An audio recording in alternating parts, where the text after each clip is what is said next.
माता जी श्रीमन नारायण। माता जी, मैंने सुना है कि आध्यात्म में जो है हमारी हर प्रॉब्लम का सॉल्यूशन है। तो क्या हमारी हेल्थ रिलेटेड प्रॉब्लम्स का भी हमें आध्यात्म के रास्ते से कोई सॉल्यूशन मिल सकता है? हाँ, निश्चित ही। देखिए, ये शारीरिक रूप में जिस स्वास्थ्य को हम देखते हैं, इसका गहरा संबंध मन के साथ है। आज आधुनिक विज्ञान भी, मॉडर्न साइंस भी, मेडिसिन भी मानते हैं कि जो पूर्ण स्वास्थ्य है, उसमें से 70% जो स्वास्थ्य है, ये मानसिक है, और 30% स्वास्थ्य जो है वो शारीरिक है। और जिसका 70% मानसिक स्वास्थ्य ठीक है, वो आसानी से 30% जो शारीरिक है उसको झेल सकता है। हमारे यहाँ स्वास्थ्य का वास्तविक अर्थ है जो स्व में अस्त है। स्वास्थ्य का मैं कई बार पूछती हूँ कि कैसा स्वास्थ्य है आपका, तो लोग जवाब देते हैं कि घुटने में बहुत दर्द है, पेट में बड़ी तकलीफ है, अन्य प्रॉब्लम्स है। तो मैं उनसे यही बोलती हूँ कि मैं इसके बारे में आपसे पूछ ही नहीं रही हूँ। मैं पूछ रही हूँ स्वस्थ हैं, तो सिर्फ यही पूछ रही हूँ, क्या आप स्व में अस्त हैं? क्या आप अपने पास हैं? अगर आप अपने पास हैं तो आप समझ लीजिए बहुत से शारीरिक रोगों से मुक्त हो जाएंगे। मनुष्य की सबसे बड़ी गड़बड़ी क्या है कि वो अधिक समय अपने से दूर रहता है। किसी दिन अपने आप को ध्यान से आप ऑब्जर्व करिएगा, सुबह से शाम तक, तो आप मुश्किल से कुछ ही समय होगा जब अपने पास आप रहते हैं। आप देखेंगे, आप कभी किसी अन्य के चिंतन में उलझे हुए हैं, कभी किसी संबंधी के, कभी पद में, कभी अन्य मानसिक चिंतन में अपने से दूर है। इसलिए स्वास्थ्य की पहली जो कड़ी है वो है स्व के भीतर में अस्त हो जाना। और मानस में गोस्वामी जी महाराज जब मानस रोगों का वर्णन करते हैं तो वो कहते हैं कि काम वात कफ लोभ अपारा, क्रोध पित्त नित छाती चारा। कहे, देखो, अगर गहराई से हम विचार करते हैं, जहां से हमारा शारीरिक स्वास्थ्य भी खराब होता है, उसके मूल में अगर हम प्रवेश करते हैं, उसकी रूट कॉज में प्रवेश करते हैं, तो यही है कि कहीं हमारे भीतर में किसी ना किसी रूप से कोई टेंशन आ गई है। एक बहुत समय पहले मैं एक जर्नल में पढ़ रही थी, तो उसमें उन्होंने लिखा हुआ था कि जो कैंसर भी है ये मानसिक रोग है। जब एक सेल बहुत स्पीड से डिवाइड करने लगता है तो वो कैंसरस हो जाता है।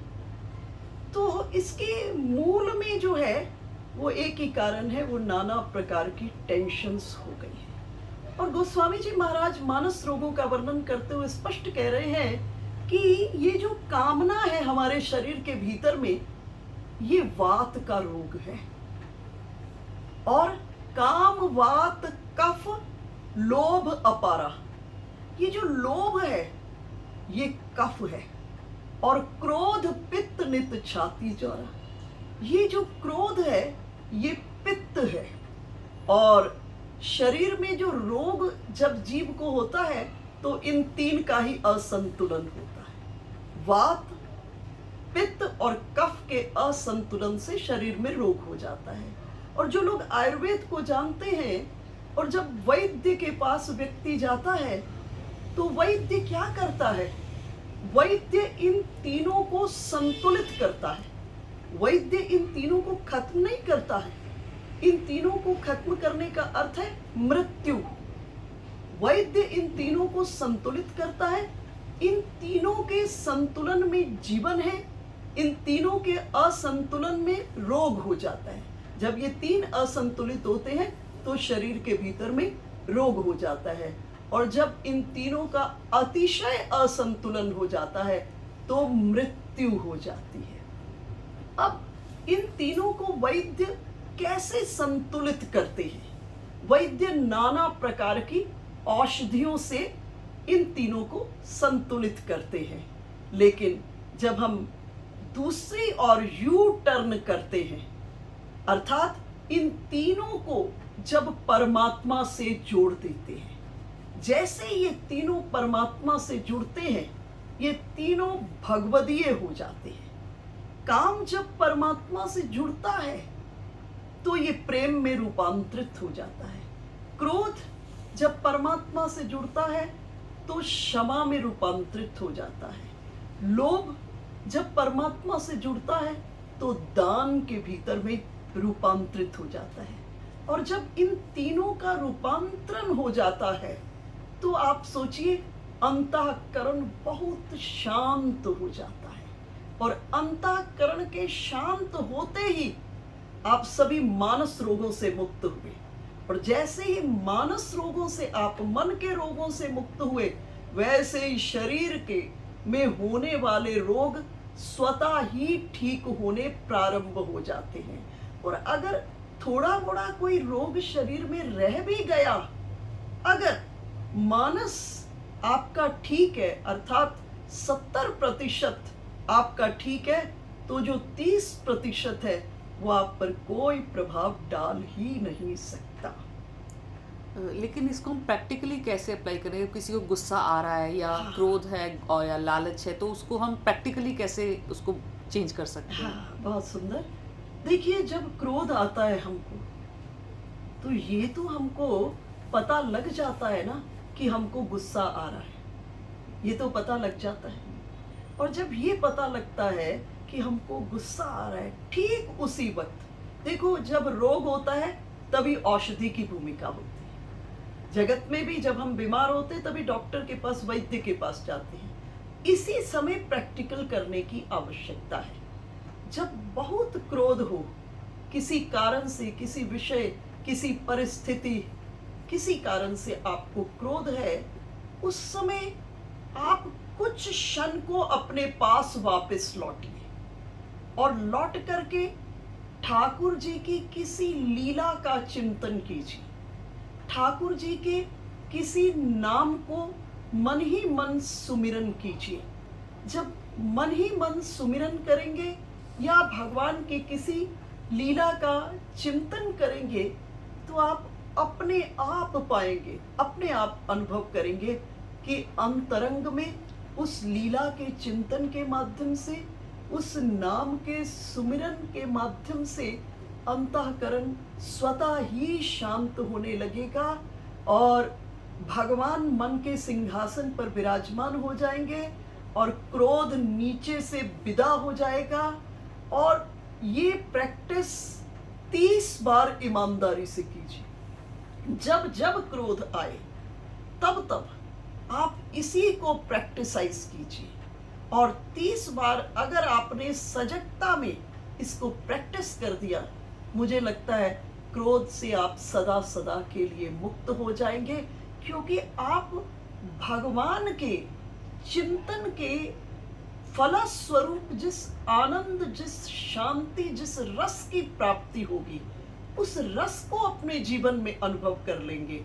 अर्थात आपका मानस परमात्मा से जुड़ जाएगा, और जब मानस आपका अपने इष्ट देव से जुड़ जाएगा, ठाकुर जी से जुड़ जाएगा, और उसके फलस्वरूप जिस रस और से आनंद की उपलब्धि होगी, उससे आपके अंतःकरण में क्रोध से किस में रूपांतरित हो जाएगा? क्रोध आपके जीवन में क्षमा में रूपांतरित हो जाएगा। आप बहुत आनंद फील करेंगे। अब उसके बाद फ्यूचर में कोई बात होगी ना, तो आप सहज में इतनी कैपेसिटी, आपका अंतर्मन इतना स्ट्रांग हो जाएगा कि आप सहज में दूसरे के पक्ष में होगा तो आप क्षमा कर पाएंगे, और अपने पक्ष में अगर कोई ऐसी स्थिति परिस्थिति आती है, आप सहज में प्रभु के चिंतन में प्रवेश करके इससे मुक्त हो जाएंगे। इसी प्रकार से लोभ, जब जीवन में लोभ बहुत सताए, क्योंकि आज इस जगत के भीतर में सबसे बड़ी दौड़ लोभ की ही है। आज केवल, पहले कहते थे लोग कि 2 समय की रोटी, पर आज रोटी वाली बात नहीं बची। आज तो सिर्फ स्टेटस के लिए एक दौड़ हो रही है, सब दौड़ रहे हैं। उस दौड़ से शांति की उपलब्धि हो रही है कि नहीं, इस पर किसी का विचार नहीं है, लेकिन सब दौड़ रहे हैं। तो जब लोभ बहुत बढ़ जाए, उस समय भी चिंतन में लाइए कि अगर सर्वस्व ब्रह्मांड का सुख संपत्ति भी मुझे मिल जाए तो क्या हो जाएगा, तो क्या हो जाएगा। और अपने ठाकुर जी का रूप, ठाकुर जी की लीलाओं का चिंतन करने लगेंगे, तो आप देखेंगे आपका हृदय रूपांतरित होगा, हृदय में रूपांतरण होगा। एक छोटी सी कथा का यहाँ वर्णन करती हूँ। एक सेठ जी थे, और वो सेठ जी अपने मुनीम जी को बोले, जरा आज मुझे हिसाब किताब करके बताओ मेरे पास कितनी संपत्ति है। मुनीम जी ने सारी हिसाब किताब किया, और किताब करके हिसाब किताब बोले कि सेठ जी आपकी 18 पीढ़ी मजे से खा सकती है। सेठ जी उदास हो गए, व्याकुल हो गए। मुनीम जी सोचे, मैंने तो इतनी अच्छी खबर सुनाई, सेठ जी को प्रसन्न होना चाहिए, लेकिन सेठ जी तो उदास हो गए। सेठ जी को उदास देखकर मुनीम जी विचार किए कि इन सेठ जी का मैंने बड़ा नमक खाया है, तो इनका कुछ तो कल्याण होना चाहिए। और सेठ जी को मुनीम जी ने कहा, ऐसा है, पास में वीतरागी संतों का डेरा है, कल सुबह आपको लेकर वहां चलता हूं, वहां 19वीं पीढ़ी की व्यवस्था हो जाएगी। अब सेठ जी को पूरी रात नींद नहीं आई, पूरी रात व्यवस्था कर रहे हैं, और सुबह ब्रह्म मुहूर्त में जगकर मुनीम जी आए, और सेठ जी अपने साथ सुंदर संतों के लिए फल फूल इत्यादि नाना वस्तुएं लेकर पहुंचे। जब पहुंचे, देखे उस समय महात्मा अपने ध्यान में थे, और सेठ जी मुनीम जी के साथ बाहर ही बैठ गए। और सेठ महात्मा जी जब ध्यान से उपराम हुए, उपराम होकर के आए, और आकर आवाज लगाई, ब्रह्मचारी आज के भोजन की व्यवस्था हो गई है। ब्रह्मचारी ने कहा, महाराज आज के भोजन की व्यवस्था हो गई। सेठ जी दौड़े हुए गए, अपना सामान जो लेकर के आए थे महात्मा जी के लिए। महात्मा जी ने कहा, सेठ मेरा नियम है, मैं एक समय के भोजन की जब व्यवस्था हो जाती है तो दूसरे समय के लिए संग्रह नहीं करता हूं। लेकिन सेठ जी को आतुरता मन के भीतर में कि किस तरह से मेरी 19वीं पीढ़ी की व्यवस्था हो, और सेठ जी बार बार आग्रह कर रहे हैं। महात्मा जी ने कहा, सेठ बैठ जाओ, सत्संग सुनो।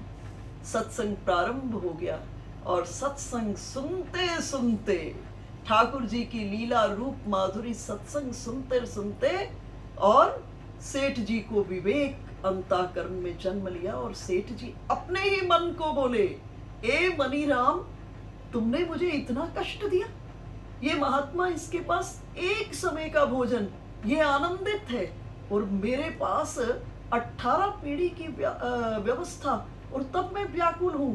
और अंतःकरण में परमात्मा के साथ जुड़ते ही सत्संग के माध्यम से विवेक हुआ। अभी सत्संग विश्राम हुआ, सेठ जी मुनीम जी को बुलाए, और बुला कर कहे, मुनीम जी मेरी सारी दौलत ले आओ, और जितने जरूरतमंद है उनके भीतर में बांट दो। अर्थात लोभ जब चरम सीमा में हो, और उस समय वो लोभ की स्थिति में परमात्मा से जब जीव जुड़ता है, तो क्या होता है, वो दान के भीतर में रूपांतरित हो जाता है। मुझे तो एक और छोटी सी घटना याद आई आपके वृंदावन धाम, श्रीधाम वृंदावन की। यहाँ जो टेढ़े खंबे का मंदिर है, शाहजी का मंदिर, इसकी भी कुल मिलाकर के यही कथा है कि शाहजी जब आए यहाँ पर, और रात्रि में भोजन के लिए पहुंचे तो उस दिन प्रसाद में, भोजन प्रसाद में दाल बनी थी मूंग की। अब ये बादशाही ठाट के व्यक्ति सेठ जी कहे हम दाल नहीं खाते। तो गुरुजी ने कहा ये दाल नहीं है, ये अमृत है, ये ठाकुर जी का प्रसाद है।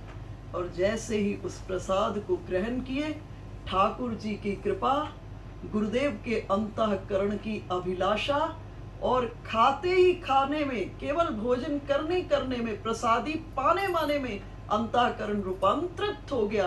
प्रातः काल अपनी पत्नी को यहीं से संदेश भिजवाए, तुमको जितनी संपत्ति चाहिए उतनी रख लो, शेष तुम वृंदावन मेरे पास भेज दो। तो जब लोभ परमात्मा से जुड़ता है तो वो दान में रूपांतरित हो जाता है। इसी तरह से काम भी जब परमात्मा से जुड़ता है, दूर मत जाइए, गोस्वामी जी महाराज के जीवन को देखिए। गोस्वामी जी, कथा कहती है, इतिहास कहता है कि गोस्वामी जी पत्नी से मायके मिलने जा रहे हैं और रात्रि में जो मुर्दा है उसी को लकड़ी समझकर उस पर बैठ करके चल दिए। पहुंच गए पत्नी के पास। पत्नी ने कहा ये मध्य रात्रि में मेरे पास आए हो, इस हाड़ मांस के शरीर से इतनी प्रीति, अगर जो ये ठाकुर जी से हो जाती रघुनाथ संग तो कट जाती भवभीति। यू टर्न हुआ और ठाकुर जी से जुड़े, युग तुलसी तुलसी पुकारने लगा, अर्थात काम परमात्मा से जुड़ा तो प्रेम में रूपांतरित हो जाता है। इस तरह से ये जो फिजिकल हेल्थ भी है, ये टोटलिटी में आप देखेंगे मेंटल बैलेंस पर, अर्थात अंतरंग के भीतर में जो कामनाएं हैं, जो वासनाएं हैं, लोकेशनाएं हैं, महत्वाकांक्षाएं हैं, जब तक ये परमात्मा के साथ नहीं जुड़ती है तब तक अंतरंग में शांति, और उस शांति के माध्यम से आनंद की अनुभूति नहीं होती है। और जब इस आनंद की अनुभूति होती है तो शरीर के भीतर में अगर कोई छोटा मोटा रोग भी हो, उससे जीव प्रभावित नहीं होता है।